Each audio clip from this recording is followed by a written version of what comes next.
Dan bahagia guru penggerak.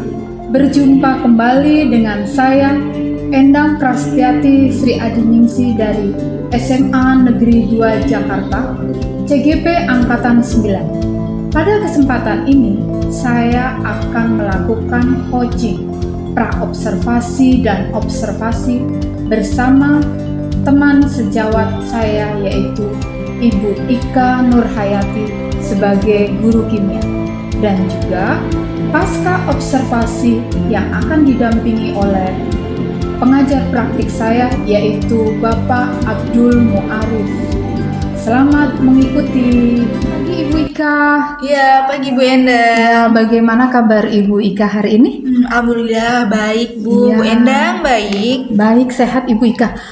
Gini Ibu Ika, pada hari ini kita melakukan percakapan praobservasi ya Bu ya, atau biasa kita sebut dengan kegiatan sebelum supervisi yang nanti akan dilaksanakan di kelas Ibu.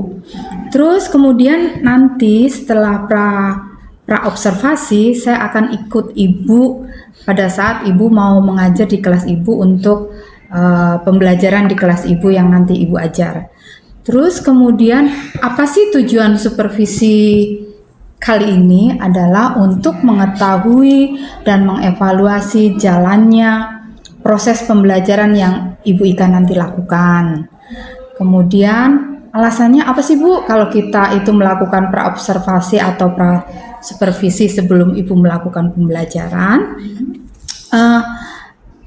Tidak lain adalah supaya Ibu nanti siap atau lebih percaya diri sehingga Ibu bisa memberikan pembelajaran yang terbaik buat peserta didik. Selain itu juga untuk meningkatkan kualitas proses pembelajaran yang Ibu Ika lakukan.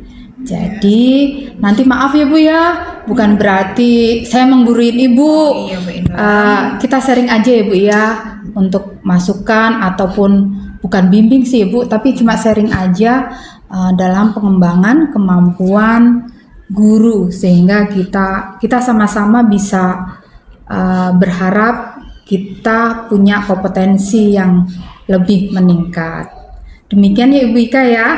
Iya, boleh Bu Endang, silahkan. Terima kasih Ibu Ika.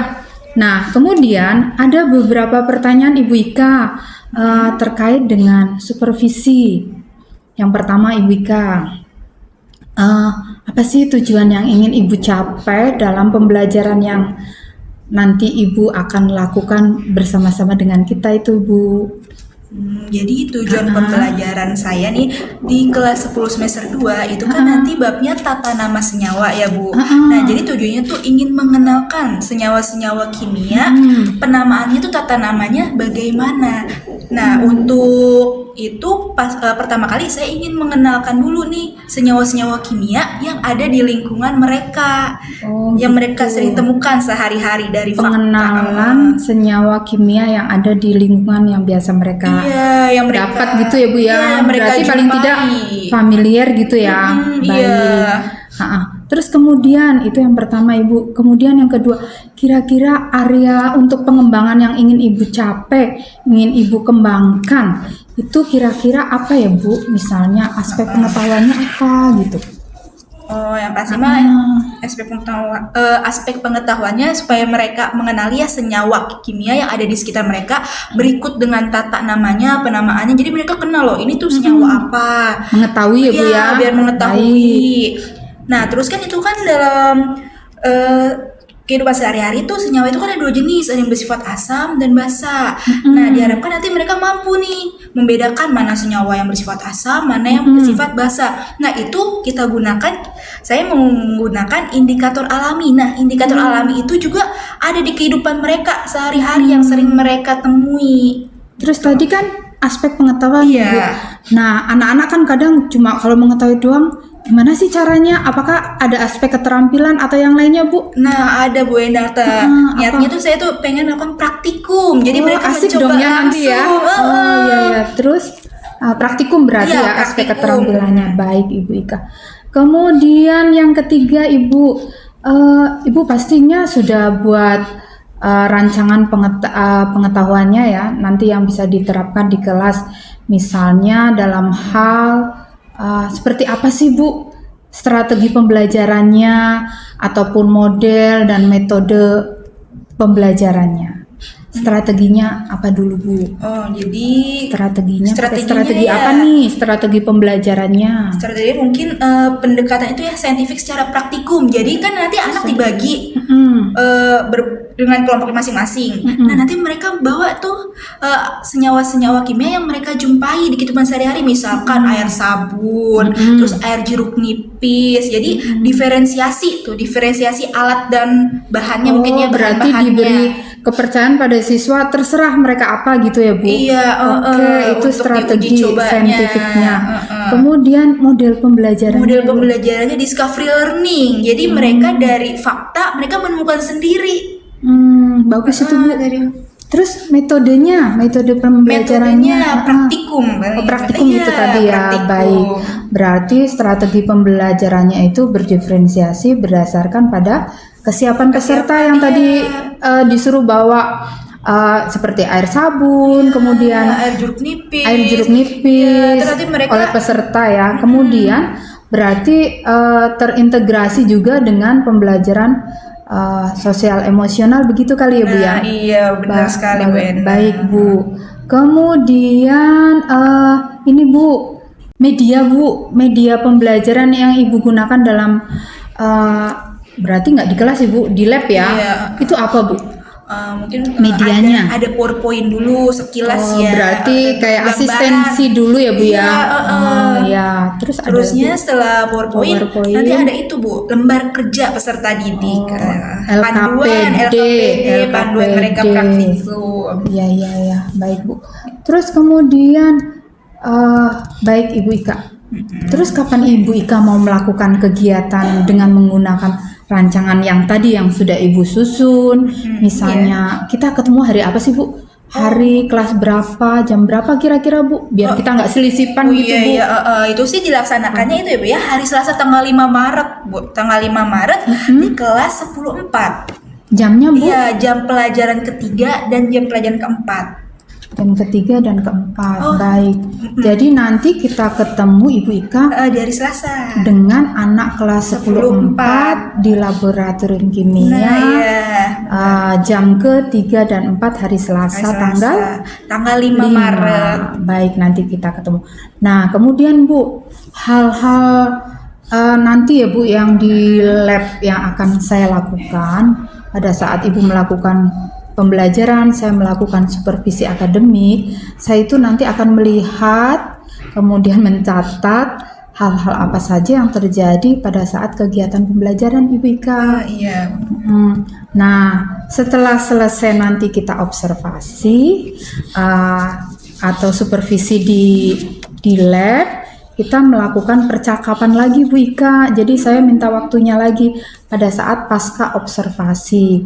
Nah, pasca observasinya itu nanti kita bersama-sama didampingi dengan pengajar praktik saya, Bu Ika, yaitu Bapak Abdul Muarif MPD, yang nanti dilakukan di tanggal 6 Maret kira-kira jam 12 sampai jam 3, Ibu Ika. Nah, gitu, semoga Ibu nanti bisa ya.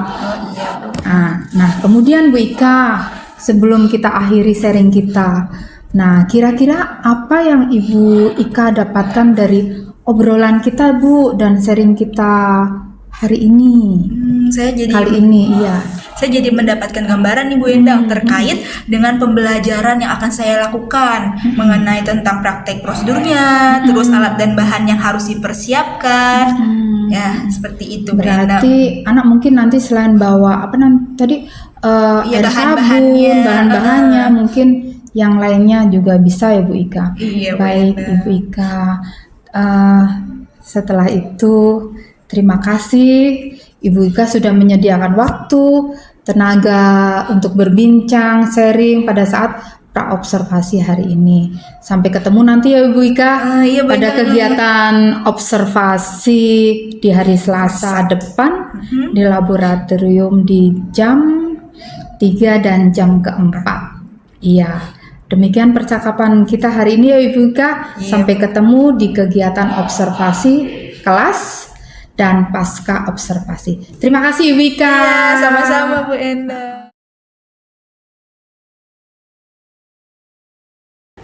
Raisa, kelas 10 semester 2, yaitu bagian tentang tata nama senyawa.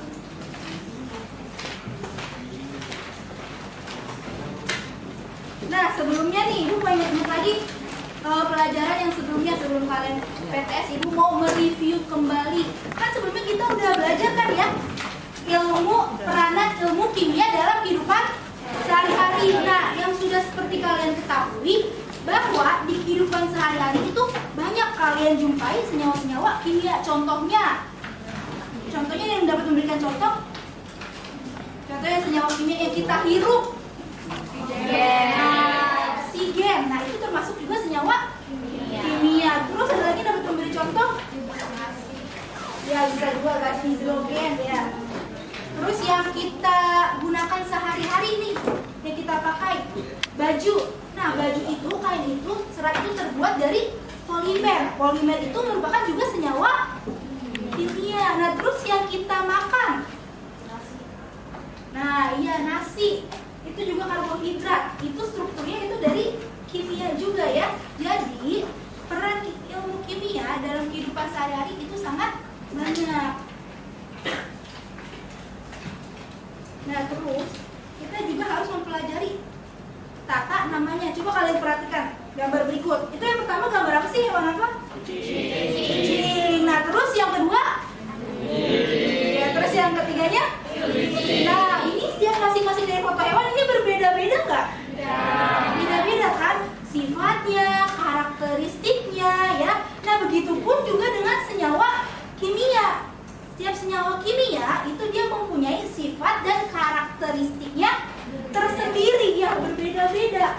Maka dari itu kita harus pelajari bagaimana sih tata namanya, penamaannya ya. Jadi tujuan pembelajaran kita hari ini yaitu agar kita mengetahui bagaimana tata nama kimia, penamaan senyawa kimia itu.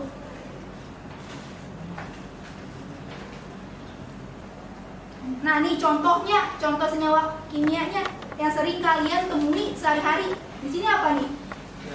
Garam ya, garam dapur, atau nama kimianya itu natrium klorida. Kalau rumus kimianya itu NaCl. Nah, dia kan berbeda nanti karakteristiknya dengan gula. Ya. Gula nama kimianya berbeda nanti. Glukosa kalau nama kimianya. Ya. Berat molekulnya juga berbeda. Maka kita harus tahu nih. Dari tata nama kita nanti akan belajar karakteristiknya, sifat-sifatnya. Ya, soalnya larutan garam, ketika garam tersebut dilarutkan ke dalam air, itu berbeda sifatnya dengan gula yang dilarutkan ke dalam air nantinya. Maka kita harus mempelajari tata namanya. Oke ya, secara umum itu senyawa kimia itu ada 4 nih penggolongannya. Ya, ada 4 ya penggolongannya, yaitu yang pertama ada senyawa ion, terus ada senyawa kovalen, ada senyawa asam dan senyawa basa. Ya. Ya, boleh kalian catat dulu, boleh.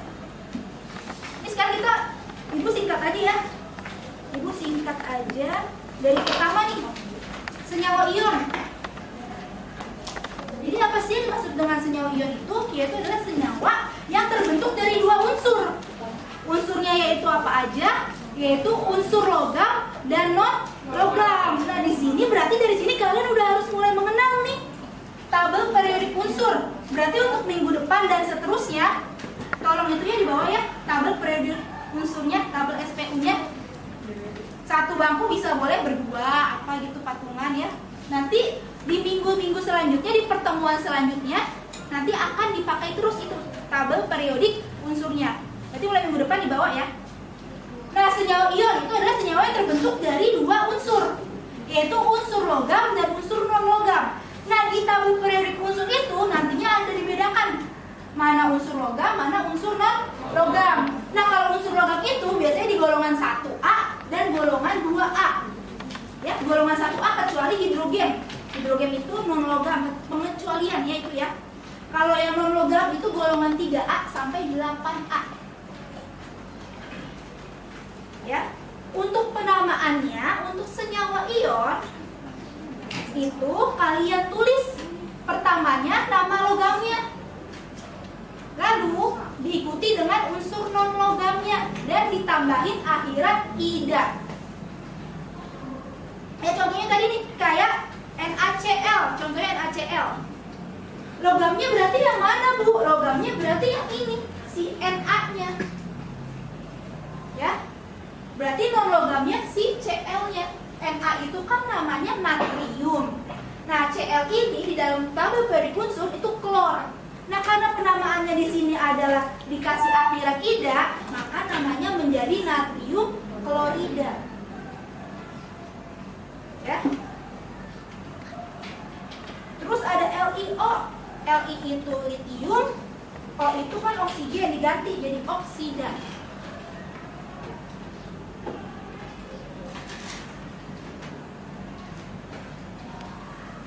Oke, ini dari sini ada yang mau ditanyain yang ini?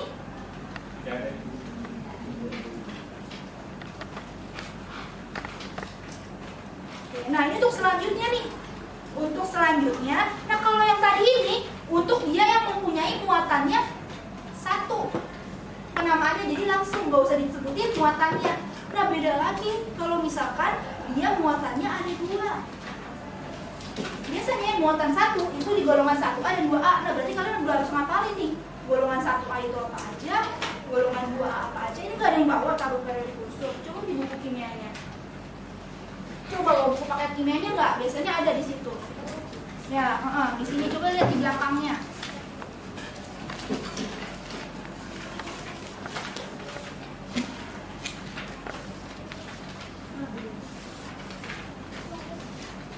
Halaman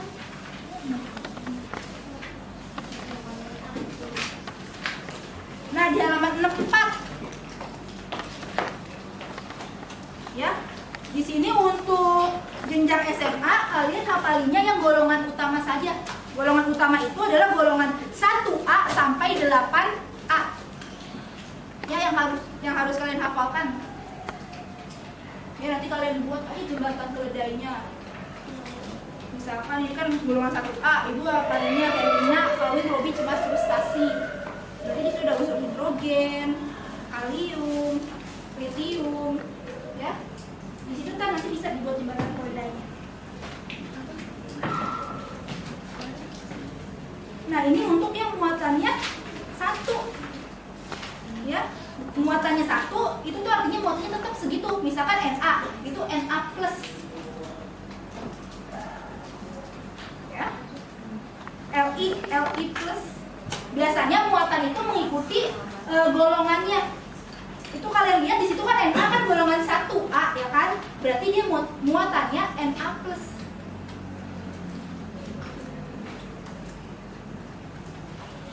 Ya. Beda lagi nih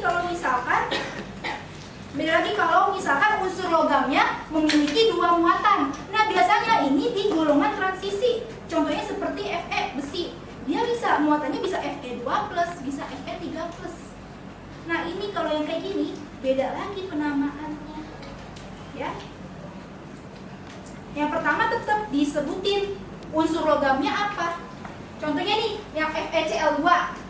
Berarti cara ngebedainnya gimana, Bu? Kalau yang misalnya muatannya ada 2.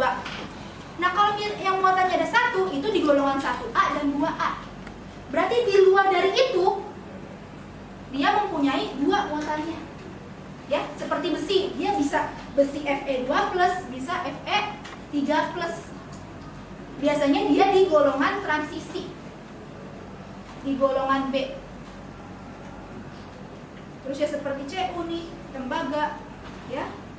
Pokoknya kalian hafalinnya yang golongan A aja, ya. Berarti di golongan di luar dari golongan 1A sama 2A dia mempunyai muatannya ada 2.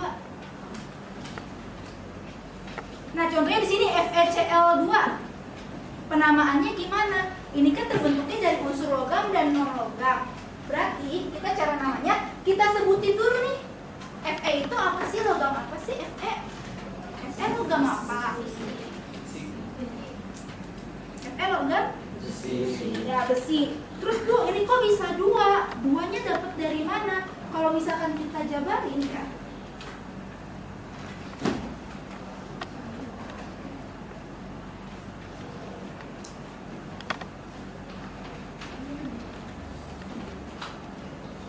Ini kan berarti ini kita tulis dulu kan, nama logamnya Fe itu adalah besi.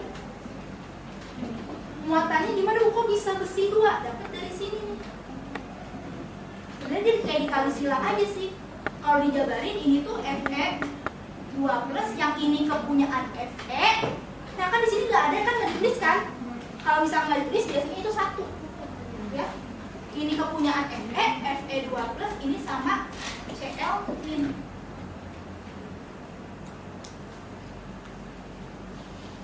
Oke, sampai sini. Ya kayak dikali silang aja. Sebenarnya ini 2 ini muatan kepunyaan Fe. Di sini kan nggak ada angkanya, berarti si Cl muatannya min 1. Maka besi ada berapa nih muatannya nih? Ini ada besi 2. Cl apa? Klor, tambahin belakangnya tidak.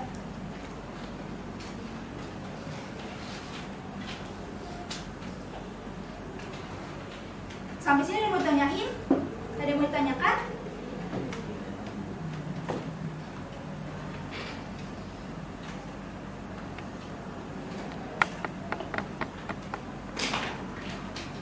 Nah terus selanjutnya tadi kan ada senyawa ion. Yang kedua ada senyawa kovalen. Kalau senyawa kovalen adalah senyawa yang terbentuk dari unsur non logam dengan non logam.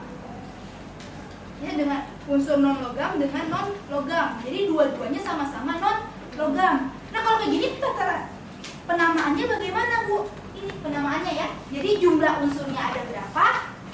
Terus baru nama unsurnya yang pertama. Terus ditulis lagi jumlah unsur yang kedua dan nama unsur yang kedua diakhiri dengan tidak. Contohnya kayak CO. Kecuali kalau ini ya, ini kan C-nya ada 1 ya. Kalau misalkan di depan mononya, karena 1 itu mono nih, dikasih awalan. Jadi jumlah unsur itu adalah awalannya. Ya, jumlah unsur itu awalan. Nama unsur ya nama unsurnya. Si C ini apa? Karbon. Si O itu apa? Oksigen. Ya, jadi jumlah unsur itu apa sih Bu? Jumlah unsur itu adalah tambahan awalannya nih. Kalau 1 itu mono, 2 di, 3 tri, 4 tetra, 5 penta. Ya, dikasih awalannya dulu. Kalau misalkan di depannya ini kan si C ada jumlahnya 1 ya. Kalau pengecualian kalau misalkan mono nggak usah ditulis di depannya. Jadi bukan monokarbon ya. Langsung aja kalau misalkan jumlahnya ada 1. Ya, jadi langsung aja karbon. Nah, baru setelah unsur yang kedua disebutin O-nya jumlahnya berapa ini. Kan jumlahnya 1 ya. 1 itu apa? Mono. Jadi karbon monoksida. Nah, terus yang N2O, N jumlahnya ada berapa N? Ada 2 kan di situ. 2 awalannya apa nih? Di, ya udah. Di berarti di. Si N ini apa? Nama unsurnya nitrogen, berarti di nitrogen. Aturan ini spasi ya. Di nitrogen spasi. Nah O-nya ada berapa O-nya? Ada 1 ya. Berarti di nitrogen karena dia 1 ini mono oksida.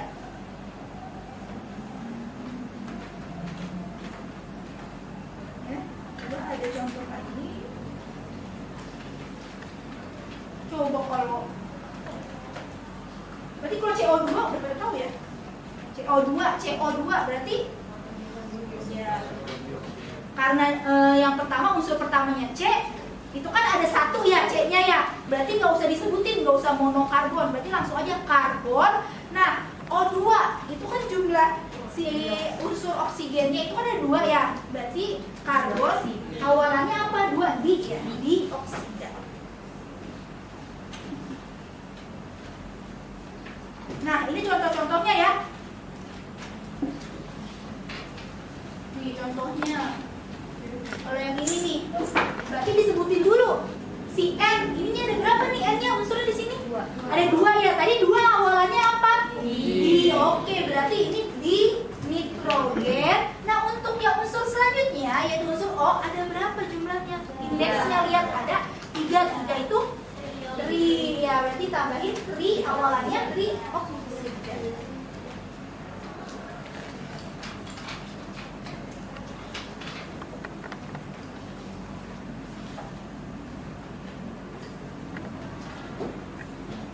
Ya tuh ya, notnya ya, awalan mono tidak digunakan. Jadi kalau misalkan unsur awalnya itu 1 jumlahnya, itu nggak usah disebutin mono, langsung aja nama unsurnya.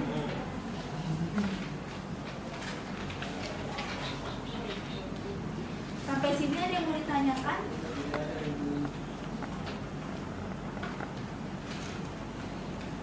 Gimana nih, kok ada mau ditanyain?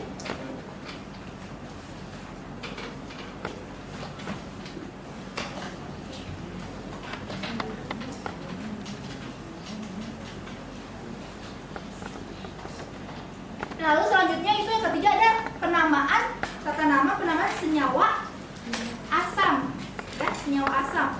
Nah terus ini dibagi 2, ada senyawa biner sama senyawa poliatom. Maksudnya apa sih kalau senyawa biner? Itu dia hanya terdiri dari 2 unsur, ya. Senyawa biner itu terdiri dari 2 unsur. Berarti kalau yang HCl itu terdiri dari unsur apa? Ya, hidrogen sama klorin ya, klorida.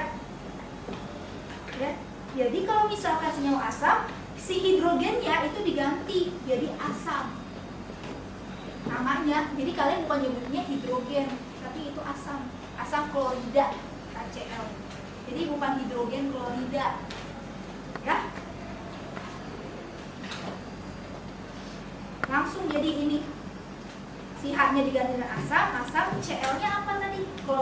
Klor kan, terusnya tambahin akhirannya ida, berarti asam klorida. HBr, kalau HBr berarti apa? Asam apa? Asam apa? Asam bromida. Nah, ya asam bromida ya, gitu ya.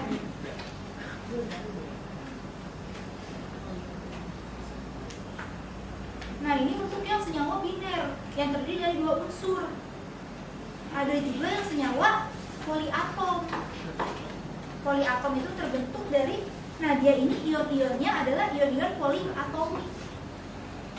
Ntar nanti kita pelajari lebih lanjut di poliatomik ya. Ini contohnya, ini ada asam sulfit, asam sulfat.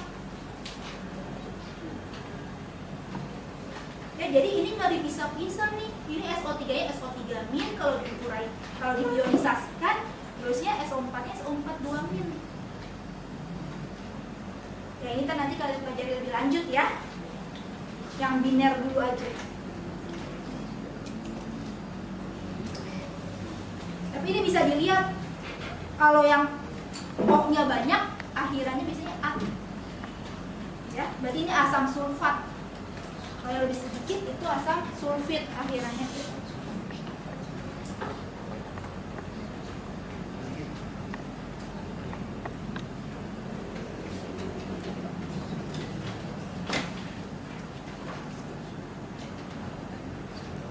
Nah, yang keempat itu adalah tata nama senyawa basa. Nah, penamaan senyawa basa yaitu dengan cara menyebut nama logamnya dan diikuti dengan kata hidroksida. Ya, berarti di sini kalian harus hafal nih golongannya, nama-namanya dari golongan utama aja 1A sampai 8A. Nanti kita buat jembatan keledainya. Contohnya gimana Bu? Contohnya yang senyawa basa.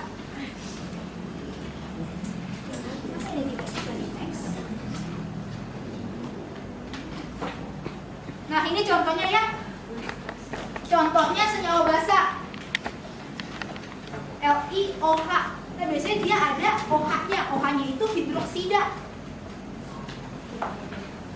OH-nya ion hidroksida. Beda tadi kalau misalkan yang asam depannya ada H-nya, H+. Sementara kalau basa belakangnya ada OH-nya, itu dari ion hidroksida, OH-. Berarti kalian tinggal sebutin aja. Kalian tinggal sebutin logamnya apa? Li, berarti litium hidroksida. Terus ya NaOH, kan kalian udah tahu kan logamnya Na itu natrium hidroksida. Tinggal disebutin aja nama logamnya sama ditambahin hidroksida. Hidroksidanya kenapa Bu? Karena OH itu adalah ion hidroksida, OH-. Itu ciri-ciri dari senyawa basa. Ya, ini review dulu singkat ya. Review singkat dulu. Nah, ini. Nah, sekarang kalian bawa alat bahannya? Bawa. Nah, sekarang kita mau ini nih, mengetahui senyawa yang sudah bahan-bahan atau zat-zat yang ada di kehidupan sehari-hari. Sebenarnya ini perlu terbagi menjadi dua, ada senyawa asam dan senyawa basa. Nah, kita bisa deteksi pakai apa kalau misalkan nggak ada di lab? Kita di dalam kehidupan sehari pasti di rumah nggak ada dong ya kertas lakmus, punya di rumah enggak kan? Makanya untuk itu kita bisa gunakan pakai indikator alami. Indikator alami itu bisa kalian jumpai seperti ini, bunga telang, terus kubis ungu. Jadi kita bisa mengetahui ya, membedakan senyawa asam dengan senyawa basa dengan indikator alami yang kita jumpai sehari-hari. Oke, di bawah itu yang kelompok 1 sampai udah dibentuk kan kelompoknya? Udah. Kelompok 1 sampai kelompok 8 ya. Mulai di situ aja.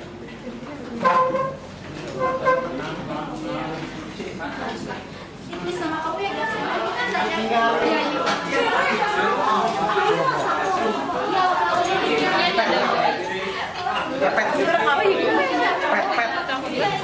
Kita pakai pet. Berapa sih ukurannya? Coba lihat ya. Ini ukurannya benar. Iya, ini yang bener. Ini kotak gini cuy. Ini 100 sama 50. Tadi itu Bu Ika nyampein ini. Mindahin itu pula tete. Jadi 180 50 sama aja. Sama aja. Itu ada.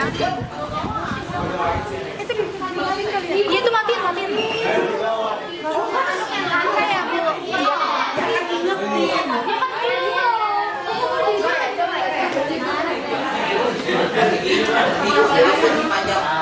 Halo guys, ini kita sudah meminta sampel-sampel bahan-bahannya. Jadi yang pertama ini ada air garam. Ya. Ini masing-masing ada 20 ml ya. Terus ini ada air jeruk nipis. Yang ketiga ada air mineral. Dan yang keempat ada air sabun.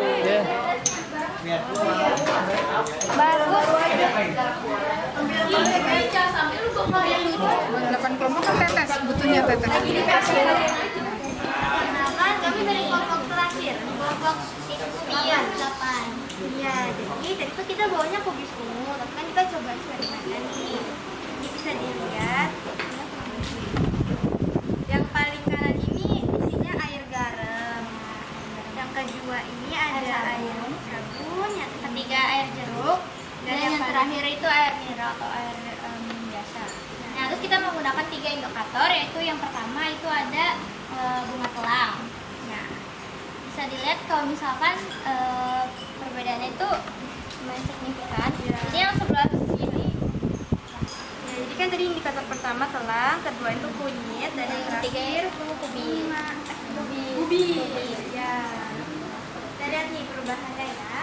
Jadi air garam dengan indikator kubis itu artinya kita campurin cairan yang udah ada. Kayak tadi kita campurin air mineral, ada air garam, air jeruk nipis sama air sabun di masing-masing ini.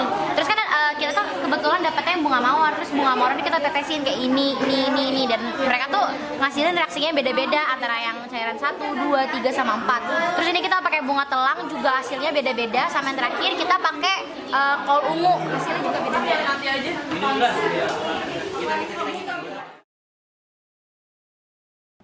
Salam dan bahagia guru penggerak. Pada hari ini, kami akan melakukan percakapan pasca observasi dengan teman sejawat saya, Ibu Ika sebagai guru kimia, dan didampingi oleh Bapak Abdul Muarif MPD sebagai pengajar praktik saya. Kemudian pada hari ini tujuan dari pasca observasi Ibu Ika adalah mengetahui dan mengevaluasi jalannya proses pembelajaran di kelas, atau kemarin kita di lab ya Bu ya. Kemudian yang kedua adalah menentukan rencana tindak lanjut ke depan. Nah, untuk apa? Guna mewujudkan pembelajaran yang berkualitas dan juga untuk mengakomodasi kebutuhan belajar siswa yang tentunya pasti beragam ya Bu ya.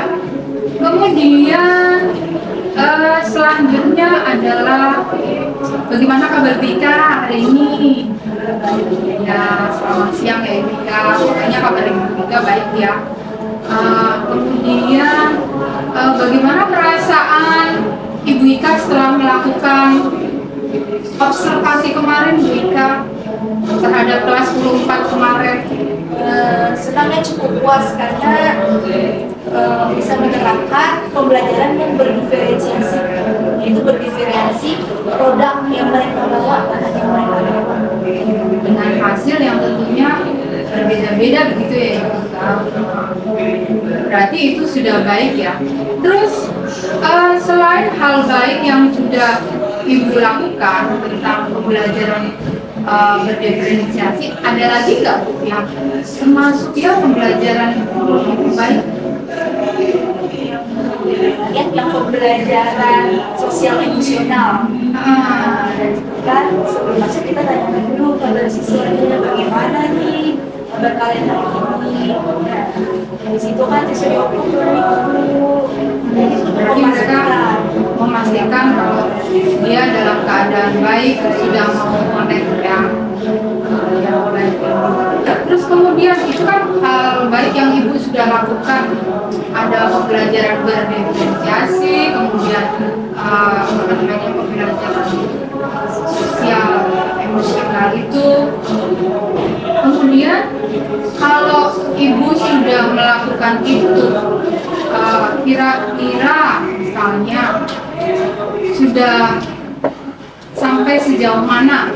Misalnya kalau itu saya buat skala Ibu 0 sampai 10, posisi Ibu yang kemarin sempat Ibu lakukan atau yang kemarin-kemarin pada saat pembelajaran yang lain, kira-kira Ibu dari posisi sama-sama sempurna di 10 apa di 7 apa di 8? 7 ya bedanya karena masih ada kekurangannya juga. Berarti masih ada kekurangan nih ya. Terus kemudian rencana tindak lanjutnya Ibu kan tadi Ibu mengatakan ada kekurangan. Kira-kira nanti karena pembelajaran sosial emosional itu kan macam-macam ya Bu ya. Mungkin baru kita kerjakan, baru kita perkenalkan ke anak-anak mungkin yang biasa, yang mindfulness mungkin belum gitu ya Bu ya. Jadi itu yang mungkin, apakah itu nanti mau diterapkan juga Bu? Ya boleh, mungkin saya bakal lebih mengeksplor kali ya, mengeksplor tentang pembelajaran sosial emosional ini. Jadi tidak hanya sekedar naik kabar, tapi bisa juga dengan sebelum belajar tuh anak mendengarkan musik biar relax. Nah, terus juga tadi sempat pengen ice breaking, tapi kan terkait kendala waktu ya, yang Ya, masalah sidang. kendala waktu Bapak, jadi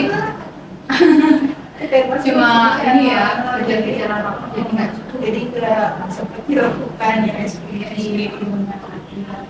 Terus kemudian ada satu lagi ya, tadi kan rencana, terus kemudian kira-kira nanti waktu pelaksanaannya yang mungkin Ibu sudah punya rencana nih ke depan-depannya mau dilakukan lebih bagus lagi atau ada lagi? Dapat berdiferensiasi lah. Kemampuan anak berbeda-beda ya.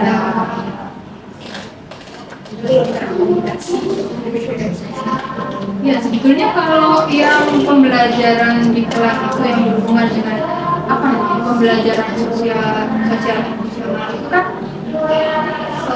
tujuannya untuk menumbuhkan jiwa motivasi yang baik untuk belajar, dan tentunya anak itu bisa semangat belajarnya dan lebih konsentrasi lagi. Kita bisa menghasilkan apa yang kita karakter yang kita harapkan. Sedangkan untuk pembelajaran yang diferensiasi itu adalah anak-anak kita kan pasti punya kemampuan yang berbeda-beda. Nah, itu untuk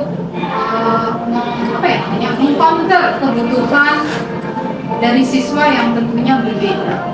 Anak ini bisa semuanya bawa, anak ini enggak, dan yang penting anak itu nanti dalam proses belajar bisa berkarya. Ya, baik. Ada lagi Ibu Ika rencana berikutnya?